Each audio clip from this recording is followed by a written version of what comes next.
FH, warga Kecamatan Banyuasin 1, Banyuasin, Sumatera Selatan, ditangkap polisi dari Polsek Mariana setelah dilaporkan istrinya karena kekerasan dalam rumah tangga.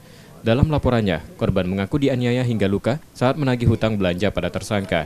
Tersangka marah dan memukul korban dengan ikat pinggang. Salahnya masalah rumah tangga sebenarnya, jadi merasa ketidaksesuaian sehingga melakukan pemukulan, sehingga korban menderita pemukulan. Menggunakan apa, Bang?